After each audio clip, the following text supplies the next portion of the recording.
So good day everyone. So today we'll be looking at the hearing conservation subplan. Some of the objectives that we'll be focusing on today is a general overview of what the program looks like, the occupational health and screening requirements, and the hearing protective equipment that is required across the terminal. So the hearing conservation subplan basically falls under KFTL's industrial hygiene plan. It covers the identification, the assessment, and the control measures to be implemented by KFTL to assess the risks that are associated with hearing.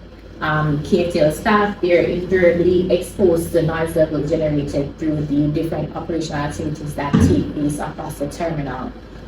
We recognize the importance of implementing noise monitoring and mitigation measures to reduce occupational noise exposure according to industrial guidelines and local standards that we have. So all persons who are regularly exposed to occupational noise levels that are exceeding the 8-hour time-weighted average of 85 decibel, they would be required to be included in our hearing conservation program, which is a new program that we are currently implementing. So it applies to all employees who incur exposure as a part of their routine job or day-to-day activity duties that they would be taking part in. So for the exposed workers or the most exposed workers that we have currently identified across the terminal, it would fall under the engineering persons who work in the engineering workshop, persons who would be working in the tire and spreader workshop, the GIEIC warehouse, and the operational areas. So why do we monitor the noise level? So it is a requirement under the Occupational Health and Safety Act, or OSHA, that the permissible limit for noise exposure for an 8-hour working day should be 85 decibels. So this is a guideline by which, or regulation by which we have to abide by. So what do we do at KFTL to assess? So currently, in what we do or what we practice, we have a noise monitoring activity that takes place that we schedule according to our noise monitoring assessment schedule. We would basically assess the different areas where workers are most likely to have exposure to 85 decibels or above. This noise monitoring is primarily done by the environmental coordinator, and it is conducted once per week. So persons who have been identified to be at risk, as mentioned before, they would be included in the hearing conservation program. But how would come to that arrive at a conclusion? We'd first have to conduct the noise monitoring. So we do the noise monitoring possibly for a 6-hour period or an 8-hour period, and then we would assess what the noise level is on average for that period. From that assessment, if it falls above the 85 decibel mark, then we would basically do the recommendation that persons who work within that area should be included in the hearing conservation program.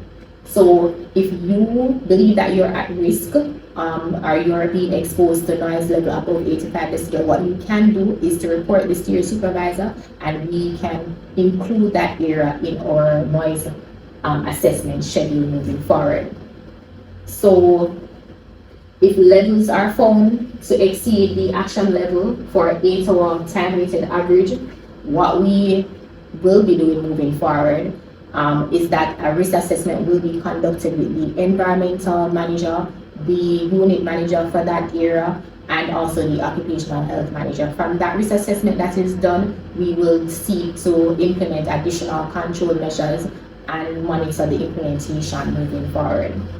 So we have already looked at the government regulations as to why we conduct noise monitoring and the whole occupational health screening requirement under the government regulations or the OSHA Act. So under this occupational health and screening requirement, the Occupational Health Center would establish what we call a baseline data frame for employee hearing. It provides a mechanism for early detection of occupational induced hearing loss or for early identification of hearing problems, which allow for appropriate intervention to be made. So all employees that will be employed at KFTL or would be occupying a position at KFTL, they would have to undergo the screening process.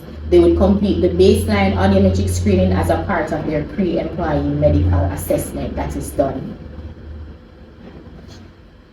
What is also done is an audiometric screening. So during this whole baseline assessment, you have the audiometric screening, and which is completed in addition to an otoscopic examination, where basically they would use a device to inspect the ear canal.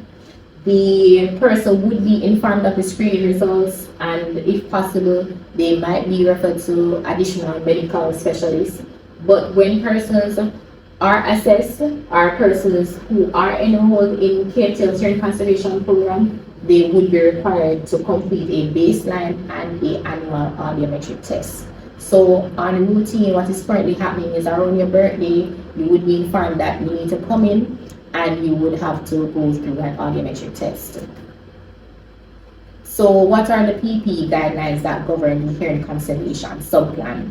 So supervisors across all departments, you are primarily responsible for providing your worker with the required hearing protection. So when we say required, it depends on the risk assessment that is conducted and what the required hearing protection would be for the area that you're working in, or from the assessment that we would have done with a noise monitor. We would work in association with the supervisor to make the proper recommendation as to what hearing requirements would be appropriate for the area that the person would be working in. The supervisors, you're responsible for the provision of the earplugs or earmuffs. This is as required based off the assessment that would have been done. So hearing protectors, they are free at KFTL. So if you have a hearing protector and it is currently defective, it is worn or unsanitary, it is your responsibility to report that to your supervisor so that it can be replaced. So all staff that are exposed to noise levels above 85 decibel for an 8-hour period, you are required to wear your hearing protectors. And also, based on the area that you're working in, if you observe that there are signs there that indicate that hearing protection is required within that zone, then you are also required to wear hearing protection.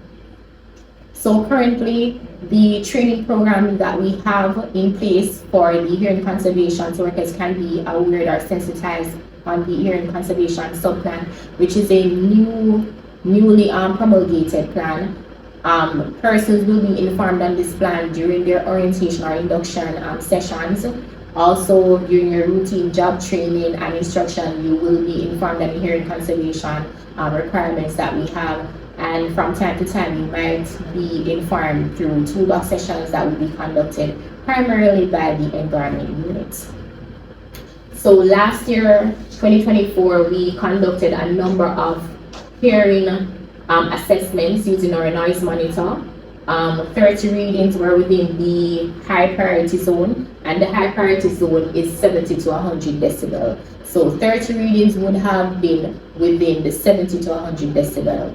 22 readings were within the moderate zone. The moderate would be between 50 to 70 decibel, but only one reading was recorded above the 85 decibel that is provided by OSHA. Only one reading was above, which is 86.7, which was recorded at the peak reading. Bear in mind that the reading recorded at the peak reading is not, the noise is not just from the peak reading, but it would have been the ambient noise or the ambient sound. So it would have been any sound that our operation that is taking place around the peak reading area that would have been recorded to contribute to the 86.7 decibel. So that is it for that. So finally, if you have any concerns that the area that you're working in is noisy, you're uncomfortable, you're experiencing any discomfort from the noise that you're working in, then we encourage you to report it to your supervisor, or you can call directly to the environment unit at 832-4898. That is 832-4898, and you can report any discomfort that you're experiencing or any concerns that you have related to the noise that you are working in. I hope this presentation was beneficial, and if you have any concerns, you can reach me at 453-4227. That's 876-453-4227. Have a good day.